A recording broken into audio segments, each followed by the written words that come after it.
Welcome to the Creating Wealth Show with Jason Hartman. You're about to learn a new slant on investing, some exciting techniques, and fresh new approaches to the world's most historically proven asset class that will enable you to create more wealth and freedom than you ever thought possible. Jason is a genuine self-made multimillionaire who's actually been there and done it. He's a successful investor, lender, developer, and entrepreneur who's owned properties in 11 states, had hundreds of tenants, and been involved in thousands of real estate transactions. This program will help you follow in Jason's footsteps on the road to your financial independence day. You really can do it.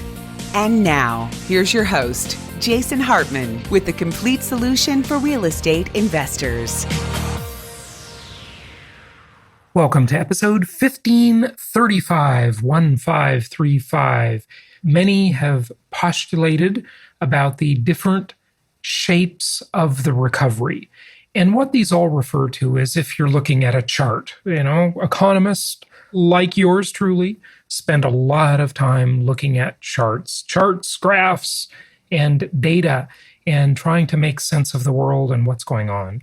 I have, I believe rightly, predicted that we will have a modified square root recovery. And now Lynn Alden is out with saying the same thing. She tweeted about that maybe 2 weeks ago, and I was talking about that a few months ago. And what that basically says is that just visualize a square root sign for a moment. Visualize that.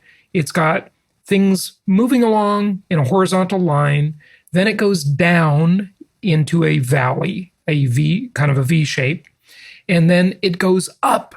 And on the other side of that V, it's higher, and then it flatlines again horizontally. That's a normal square root sign.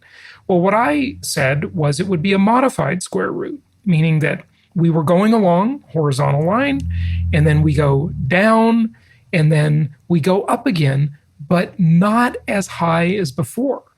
In other words, my theory is that we are actually moving into a smaller economy. The economy will be smaller. And I have a lot of evidence for this. Take just one segment, for example, tourism, air travel. That industry is not going to come back for a long, long time. It will come back eventually. But again, I believe this whole COVID 1984 scare is really, by the way, new listeners, the 1984 was totally intentional. Do you get it? Yeah, George Orwell. I tell you, if you haven't studied George Orwell lately, go back and read 1984, read Animal Farm.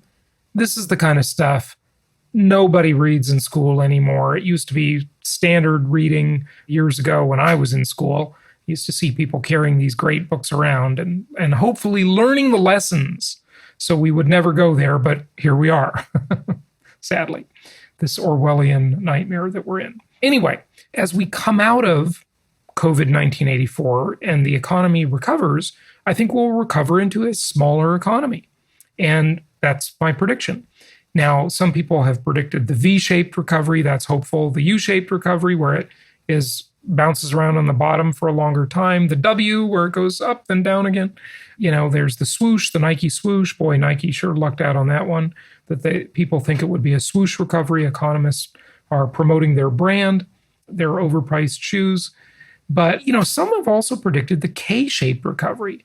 And, there's a lot of evidence for this one, too. Now, Mish Shedlock, who's been on the show before, and who also was one of our speakers at our Venture Alliance Mastermind Group meeting in Chicago a few years back, he is talking about what others have talked about as well.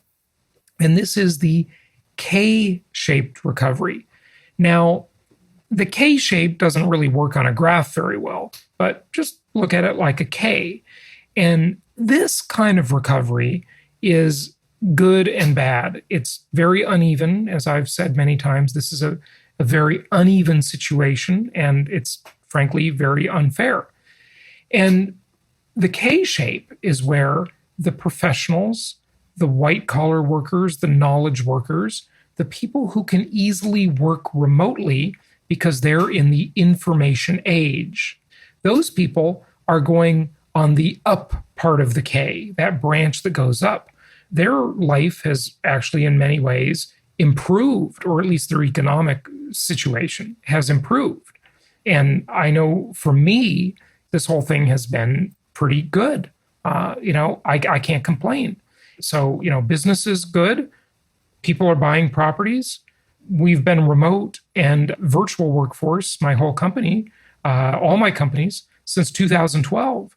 We gave up our last office space when the lease ended, and nobody really wanted to work in the office anyway. So this has been virtually no adjustment for us. Same, business as usual. So we were already working remotely, and most professional people can just work remotely. So they're not that affected. But everyone else is, well, not everyone. Of course, the building industry is moving along just fine. There's been no shutdowns or really real restrictions for them because, if you're framing a house or laying bricks or pouring a foundation, you don't need to socially distance. You've already been socially distancing, right? So a lot of industries are just going on. But if you're in the restaurant business, sadly, that's been a pretty tough slog. Dry cleaners, people aren't dressing up, so they're not dry cleaning anything because they're just wearing their polo shirts and t-shirts at home. So, it's uneven, right? So the lower half of the K, people are moving down the socioeconomic ladder, and the information workers, the people that can adapt, they're moving up the socioeconomic ladder, especially if they're in like internet-related businesses that actually benefit from the stay-at-home world and home shopping, e-commerce, and so forth, right? So that's the K-shaped recovery. And Mish makes the case for that, and others have as well. And we should get Mish back on the show because he hasn't been on for a long time. He's an interesting guy. And then you look at the robot subsidy he talks about in this article, and how, this push for the $15 an hour minimum wage, Bernie Sanders and all the other clueless people behind it. It seems good on the surface, right? Pay people more, blah, blah, blah. Yeah, that's right. But it just encourages businesses to automate those people out of a job more quickly and discourages hiring. And, this has been proven many times that you raise the minimum wage, you're going to raise the unemployment rate. And that's just logical. Peter Schiff did an article years ago called Minimum Wage, Maximum Stupidity. What does the government have to do with it? Why should they get involved? If someone wants to work, someone wants to hire them, let the two parties agree. They're consenting adults. I mean, this is not child labor. It's not slavery. They should be able to make their own bargains. And so this is an interesting thing, the K-shaped recovery. Keep thinking about that as time moves forward. Now, the disaster candidate, Joe Biden, who is unfit to be president, you could say Trump's unfit because he says offensive things. But Joe Biden is just all around, on the verge of senility. Look, he just doesn't make any sense. And he said really stupid, offensive things for years. Wasn't he the one that said Obama was a clean black? And then, he got the job as his vice president. I mean, he has these children to rub his legs. And I mean, he's just too creepy for reality. But of course, the media never reports this because they're friendly to him. So, and they report every gaffe Trump makes, he's just the devil, right? It's ridiculous, folks. It's absolutely ridiculous. But regardless of any of that, none other than the Jeff Bezos-owned Washington Post, the left-wing liberal Washington Post, has an article about Biden and how he wants to take away the like-kind 1031 exchange rule, that he wants to kill it. And Bloomberg, also liberal, Bloomberg, right? Another left-wing guy and publisher, obviously. He's talking about this too. And so Biden wants to kill the 1031 exchange. Now, if you're a real estate investor and you support Joe Biden, you really need to have your head examined, It doesn't matter what your liberal beliefs are, fine and dandy. That's all well and good. I mean, I hate to even use this phrase because it's so shop-worn and overused, but I'm going to say it, My personal belief, I'm a libertarian. So a libertarian, I think, at least my interpretation is, by definition, is socially liberal and fiscally conservative. I hate to even use that, worn out saying because it's just so worn out. Okay. It's cliche. I hate to use a cliche, but I don't care what people do in their private life. It's none of my business and it's none of the government's business. Sleep with whomever you want. It's not for me to say. I can have my own moral opinions about things, but do those things deserve to be legislated or enter into the sphere of government? No, they don't. Government doesn't have anything to do with that unless it affects another person. If you're impinging on someone else's liberty, then the whole thing is up for grabs and government does need to get involved. But there are many things, including things that have been classified as criminal behavior, that are victimless crimes. They should not be crimes. It's totally stupid. Let's get out of the business of legislating morality. You can't do it. It doesn't work. And it's not right. Okay? It's just not right. Okay? But you should legislate a smaller, less intrusive government. Okay? So that's just where I stand. And that's where a libertarian would stand. And by the way, I am to a large extent, but I disagree with her on a lot of things too. Ayn Rand, I'll bring her name up again, the great book Atlas Shrugged, the life-changing book Atlas Shrugged, who is John Galt. If you haven't read it, it's a good time to sit down and read 1,200 pages because, hey, you got time, right? Or watch the movie at least in 3 parts. Or, watch the old movie The Fountainhead made in 1948, where you can learn all about Howard Rourke, etc. But anyway, she called libertarians the hippies of the right, whereas usually you'd consider a hippie to be a leftist, right? In the 60s hippie image. But libertarians, she called hippies of the right. So I don't know, whatever. But I don't agree with Ayn Rand on a lot of stuff. I don't agree with her atheistic beliefs either, So whatever, right? It's complicated. But Joe Biden wants to kill the 1031 exchange, and he's been very explicit about it.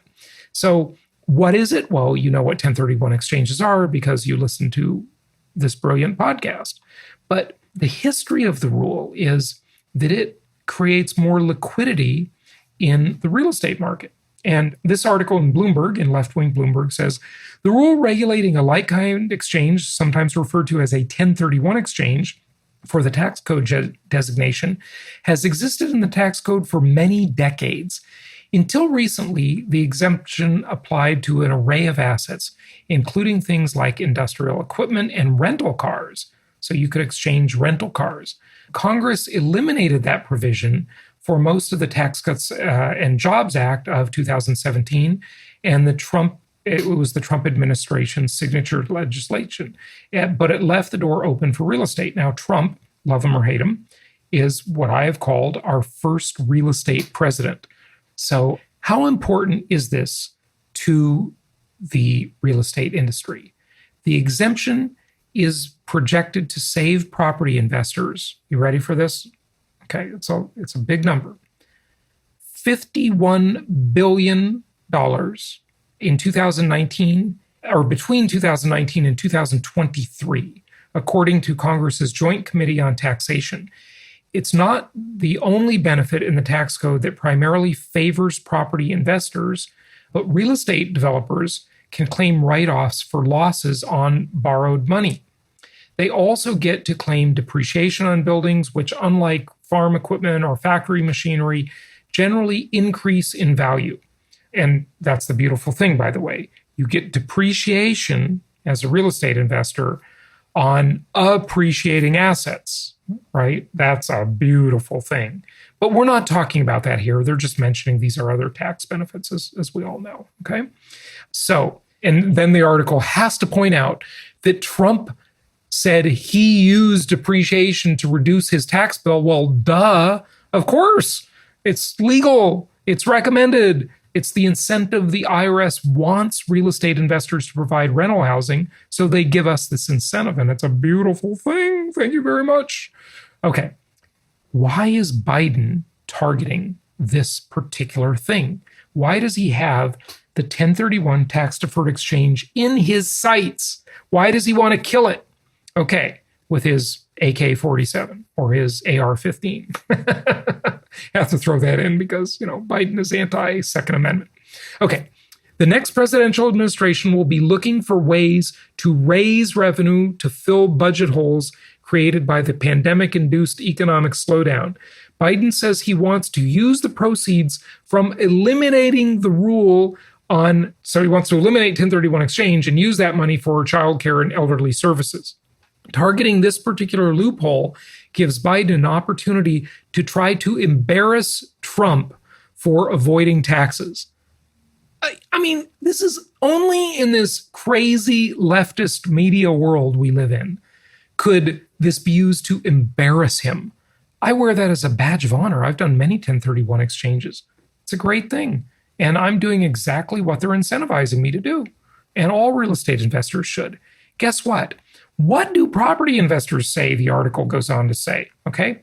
They say that like-kind exchanges improve liquidity in the real estate market, and that eliminating the benefit would reduce the number of transactions that could generate tax revenue. Duh! Of course, that's exactly what would happen. People would just sit on their properties. There'd be less liquidity. So you'd have fewer lenders making money. You'd have fewer exchange accommodator companies making money. You'd have fewer escrow companies making money, fewer settlement attorneys, fewer title companies making money, and fewer investors. And guess what else you'd have happen? You would have a real estate market where you'd have a lot fewer contractors and home improvement people and paint companies and flooring companies and everything under the sun, cabinet makers making money, the people who sell light fixtures, electrical contractors. If you eliminate the 1031 tax deferred exchange, you'd have a whole lot less improvement and the whole market would become stagnant. Okay, that's what I'm saying. Let me go back to the article and tell you what it's saying.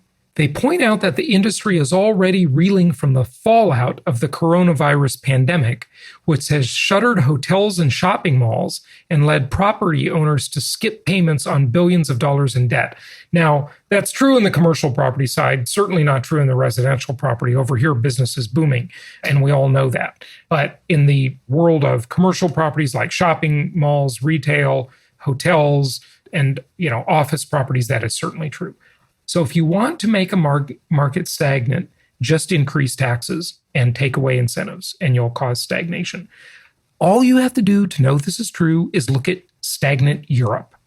And there you go. It's a great example. Okay, we got to get to our guest. But before we do that, if you need help, reach out to us, jasonhartman.com, or call us if you're in the U.S. and not one of the 188 other countries listening to the podcast. Call us at 1-800-HARTMAN. That's a U.S.-only phone number. And webinars.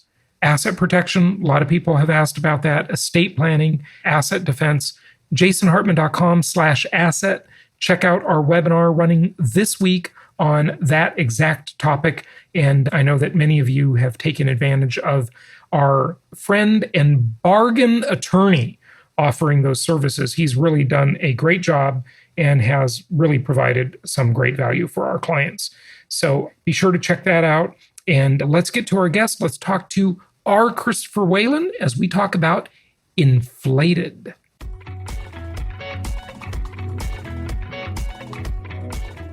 It's my pleasure to welcome R. Christopher Whalen. He is chairman of Whalen Global Advisors, LLC, and works as a consultant and analyst focused on financial services, mortgage finance, and related technology companies. Christopher edits the Institutional Risk Analyst. He's author of several books, including the best-selling Inflated, How Money and Debt Built the American Dream. Chris, welcome. How are you? I'm doing great. Greetings from New York City. Yes, the epicenter of a lot of the stuff that's going on now. And, since you are in New York City, we've been talking a lot on the show about this mass migration that I think I was predicting it before anybody, at least anybody in the real estate space, out of cities. Are you finding that to be true? It's just beginning, really, but are a lot of people talking about that? Certainly, I know a lot of people are in the Hamptons and such and the outlying areas. Any thoughts on that? I think there were different waves. When the city shut down and all the hospitality and restaurants and entertainment and fine arts, all those industries were shuttered. So all those kids, many of them had to go home and live with mom and dad because they don't have a job. We're very big supporters of American Ballet Theater. They're not going to have a season this year. Right. Those kids aren't working. They all had to go home. So that impact was initial. And then you have others, families, businesses, who are thinking about precisely the question you just asked. And I got to tell you, there are several very large employers in New York City that are going to relocate, partly because they want to put their people in different locations. Goldman Sachs, for example, they have now split their entire investment banking team into three, and they're not going to let them visit one another. They're going to completely partition them. I think that's prudent. Yeah, right. But how do you manage a commercial building when you have to waiver everybody who walks in the door? Yeah, it's just impossible. It really is. You've got to have them sign a waiver and take their temperature too. So it's really, this is an epic sea change in the way the world operates. It's just unbelievable. But long term, there are some good things coming out of it for sure. I mean, companies are creating a lot of efficiencies that they didn't have before. Joseph Schumpeter is one of my favorite economists, and that creative destruction he talked about is happening lickety split. It would have happened over the next 5 or 10 years, but now necessity is the mother of invention, and everybody's really been pushed into it. And those efficiencies will last far beyond the pandemic, and I think they'll just be ingrained in the whole system, and that's very beneficial to a lot of things, and probably deflationary overall, right? Well, I'll give you an example. Residential mortgages, which are going to have a great year this year, by the way. They're going to do a record issuance, $2.5 trillion this year. They sent everybody home. They sent them home with printers and scanners and PCs and whatever. The technology was already there to enable that. And so what we've really done, to go back to your comment, is we had the capacity to change work patterns and behavior and all of that. But we were still doing business in the old way to a large degree. The technology was helping, and it had certainly increased efficiency in many ways. But we're still coming into the office. We're still commuting every day. This is going to blow that up, and it's going to result in a change in behavior that I think is going to be long-term. And unfortunately, when you look at things like commercial real estate and urban centers that were built for density and very dense usage, that's going to change. Yeah. Either by preference or by force or both, right? No question about it. And the other efficiency that I didn't mention is that I think we will see some reduced pressure on wages as people move to the suburbs.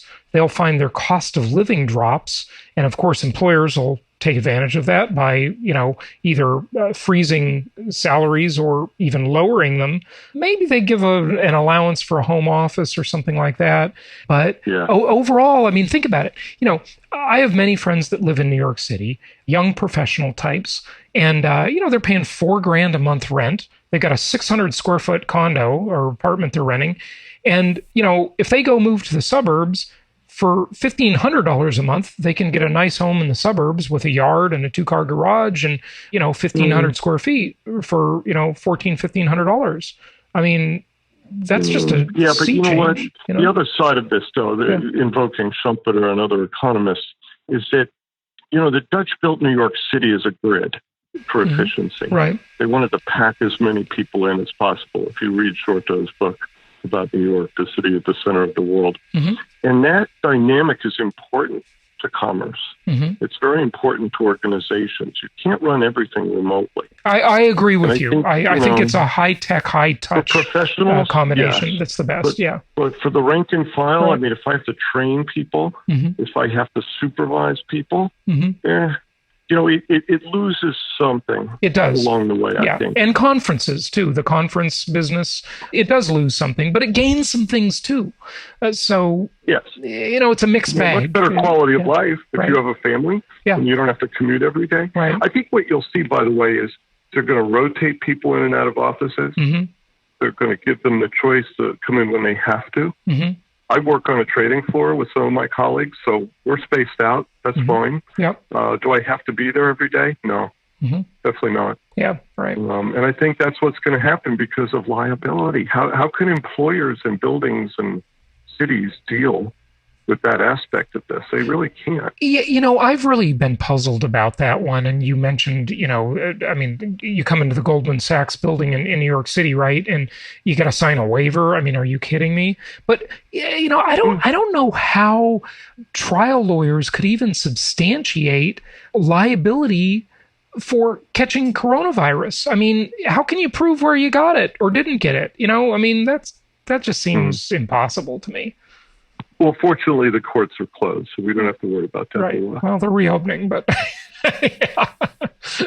I know. I think that kind of thing. You can't attribute liability to. How do you know you got it at the office building versus the grocery store versus from your spouse or your significant other? I mean, that's impossible. Anyway, that's all interesting, but your book is super interesting. And I know you've got a few books, but I'd like to ask you a little bit about Inflated, How Money and Debt Built the American Dream.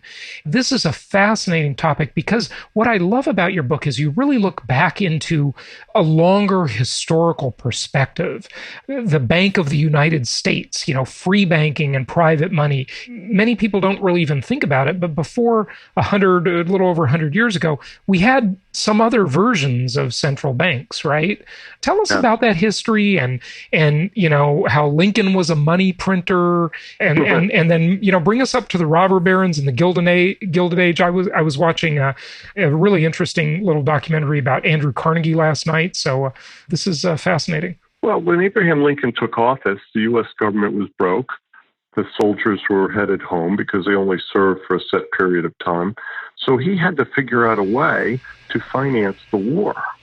And one of the ways he did this was by creating a new class of banks, national banks, that could compete with the state-chartered banks around the country, which were really the powers at the time.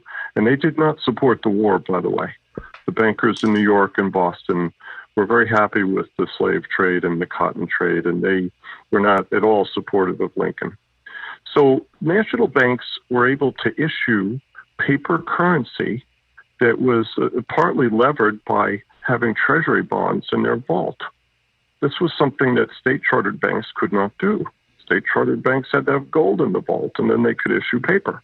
This goes back to the great economist Bagehot and his writings about low interest rates and the need to get money out of the hands of private individuals into banks so they could create leverage, right? So through the war and the period thereafter, the U.S. was growing very rapidly, and you had both traditional hard money, gold and silver coins. You had bills that were redeemable in gold and silver coins, and then you had these unbacked greenbacks, these new paper dollars that were issued by national banks.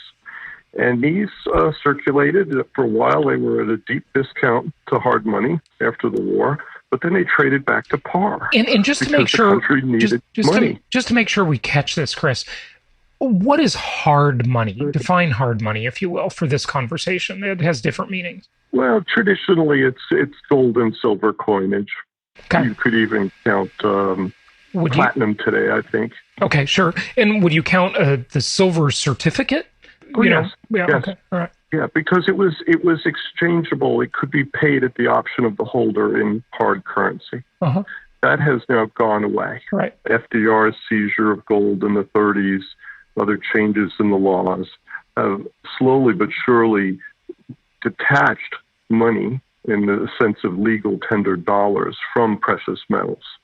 And it's that evolution that, is basically created the inflationary situation that we see today. But, before the creation of the Fed in 1913, J.P. Morgan was essentially the central bank. In 1907, the Great Crisis, Theodore Roosevelt handed J.P. Morgan a pile of cash, and he said, go fix it. There were a lot of busted trust banks, what we would call non-banks today. And Morgan triaged them, and the ones that were insolvent he got rid of, and the other ones he kept. But that was a little unseemly politically, and that helped Woodrow Wilson and members of Congress eventually create a second central bank in the United States. Mm-hmm. So the history is important, but ultimately it was driven by the need for liquidity. The ebb and flow of the commercial sector, the agricultural sector, had traditionally caused problems. In times of harvest, everybody was flush, but for the rest of the year, they had to live on credit. And the credit of banks was not reliable. In fact, a funny story your listeners will love is that J.P. Morgan was never a member of the New York Clearinghouse. They always made the members of the Clearinghouse wait in the lobby to do business with them. Because they saw themselves as better than that. But the bankers were not really willing or able to stand up when the country needed liquidity. And that's why they created the Fed.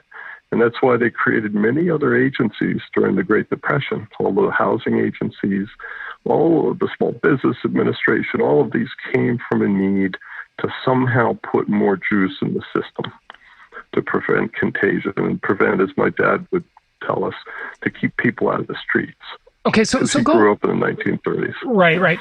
And just take us to the sort of the overall premise of Inflated. When you use that title, you're not talking about inflation per se, right? You're talking about this in a different way, just how the whole economy is levered, right? Well, that's right. It's the inflation of the currency, but it's also the inflation of assets, because as you create new ways to add debt and add liquidity to the system, you naturally allow price speculation, you allow growth, you allow all sorts of activities that would not occur in a system that was rigidly fixed. In other words, if you had a rigid gold standard, there would only be so much money. Right. And the competition for that money would be intense depending on what was going on in the economy. So that was really the thesis. It was to try and explain to people that, America, of course, but any society has this dynamic. And particularly for the United States after World War II and Bretton Woods, when the current currency system was set up, the dollar became the world's money. It became the means of exchange. It became the unit of account, for better or for worse. And so what that means is that the U.S. can behave very badly when it comes to fiscal issues and inflation, but the rest of the world is essentially short dollars. And they're in a bad state. Look at Argentina. The Argentine peso is now 75 this morning. My wife is from Uruguay, which is around 35. Argentina used to trade at a premium to Uruguay, to give you some sense of what's happened down there. And anybody who can or has the means to do so is going to leave the country. So it has grave consequences when countries are forced to fund themselves in dollars and can't manage that. They look at Venezuela, another example. Right. The whole country has basically been destroyed. So all nations, even China, have this problem. The Europeans have this problem. Sure, they're always short because dollars. and that's what's so interesting about all the detractors of the dollar, all the people saying, "Oh, the dollar's going to collapse. It's fiat money." Well, compared to what? They just never seem to ask that fundamental question. And the dollar is backed extremely well. It's backed by the biggest military the human race has ever known. That the U.S. is not going to voluntarily relinquish its reserve currency status that it enjoys. Well, it's a job that finds you. You don't choose to be the reserve currency. Britain, for example, during the colonial period. Oh, I like that. So wait. That's an important point.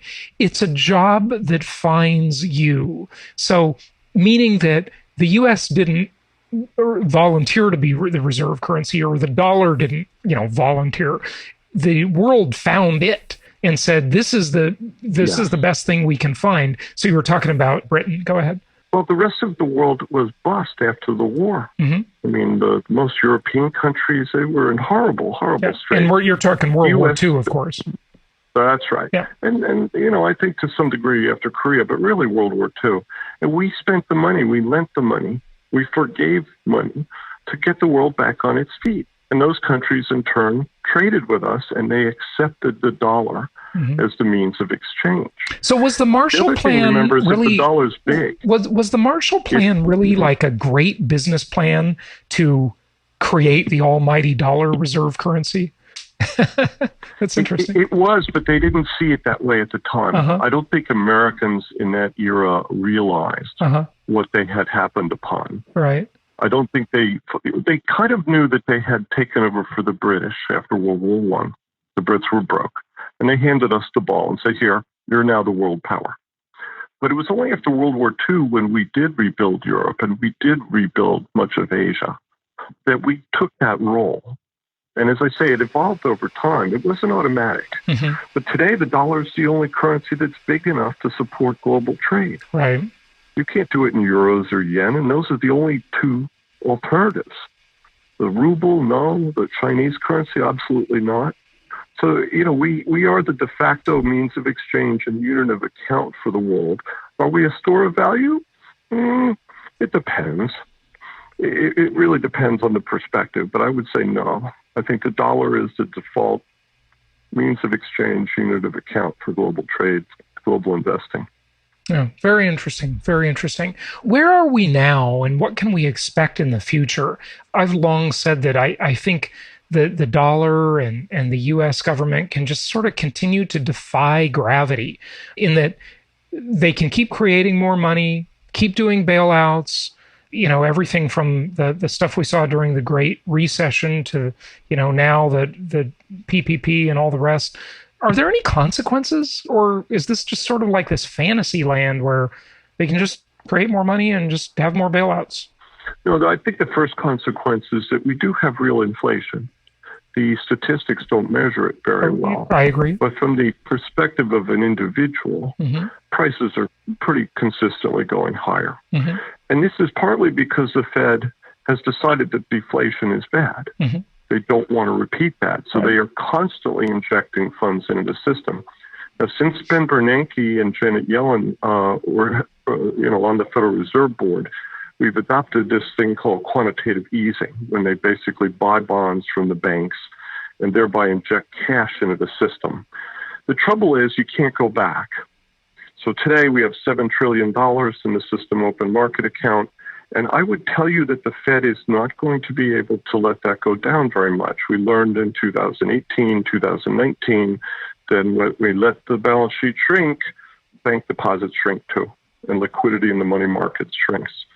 So what does that mean? It means that the Fed is basically going to have to maintain that size portfolio, and they will be monetizing trillions of dollars worth of Treasury debt. So to your point, yes, this is kind of a neat deal. Mm-hmm. Yeah, it is. If we could just make trillions of dollars worth of Treasury debt go away, that takes the pressure off the fiscal side. But I don't think it takes the pressure off individuals. Mm-hmm. I think that's one reason why stocks keep going up. Right. And that's definitely a reason why real estate keeps going up in a manic sort of fashion. Yeah, and it really makes the distribution of wealth very uneven, and it just keeps getting worse and worse. But you said that individuals are experiencing much more inflation than the official stats would say, and I couldn't agree more. Any idea what that real inflation rate is? I mean, John Williams from Shadow Stats has been on the show before, and I know that he keeps track of that. It varies from person to person, of course, but just thought I'd throw the question out there for you. Well, the cost of housing is certainly galloping along at double digits. That's obvious just from the data. When you look at CPI and some of these other measures, what I would say is that you ought to just double them. Mm-hmm. And that will give you a better idea of what the man on the street, the woman on the street is seeing when they walk into a grocery store.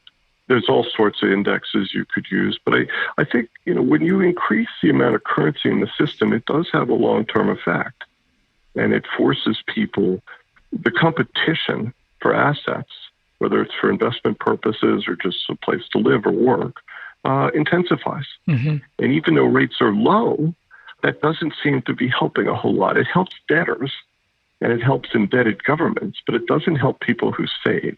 Yeah, so you penalize those who do the right thing, right, and you're constantly bailing out those who do the wrong thing. So, for example, you see the Fed buying corporate bonds, mm-hmm. which is pointless.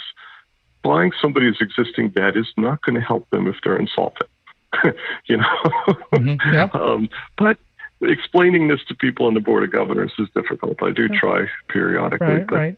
It seems they feel like they have a Keynesian view that says they have to do something. Right. And we have this culture that nobody wants to have any pain anymore. It's like the Fed and the Treasury. They have to insulate us from all pain, so they create these zombie companies. They keep them going when they should be destroyed, and someone should start a new company, right? But that's... Deutsche Bank. Yeah, right. There's a bank that should have been wound up 10 years ago. Why? Mm-hmm. The German government doesn't have the money. Right. They don't have the will. Mm-hmm. And frankly, U.S. regulators have dropped the ball too. Yeah. They're the biggest custodian in residential real estate, by the way. Wow. Yeah. But it's just politically impossible for the Europeans because they don't have any growth. There's no money. Yeah. So they can't fix their banks. That's the one word you're not allowed to mention in Europe, by the way, if you're in government circles, is bank. Oh, really? Very upset. Yeah. Our banks are relatively in good shape, but they're going to really take a beating next couple of years. Yeah. It's a crazy time in history. It really is. Hey, Chris, you are a fascinating guest. I'd love to have you back, on a regular basis. Give out your website and tell people where they can learn more about you. Of course, the books are available in all the usual places. Yeah, that's correct. My website is rcwhalen, WHALEN.com. And of course, you mentioned the Institutional Risk Analyst, which is my blog. I am also a contributing editor to National Mortgage News, if you really like geeky, hardcore mortgage stuff. And I write for the American Conservative and some other publications. Excellent. I'm active on Twitter under RC Whalen. Excellent. Come join us. We have lots of fun. Excellent. Christopher Whalen, thanks so much for joining us. Thank you very much.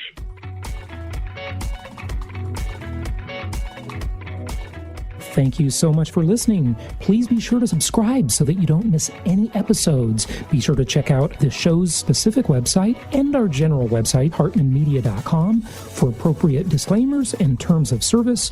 Remember that guest opinions are their own, and if you require specific legal or tax advice or advice in any other specialized area, please consult an appropriate professional. And we also very much appreciate you reviewing the show. Please go to iTunes or Stitcher Radio or whatever platform you're using and write a review for the show. We would very much appreciate that. And be sure to make it official and subscribe so you do not miss any episodes. We look forward to seeing you on the next episode.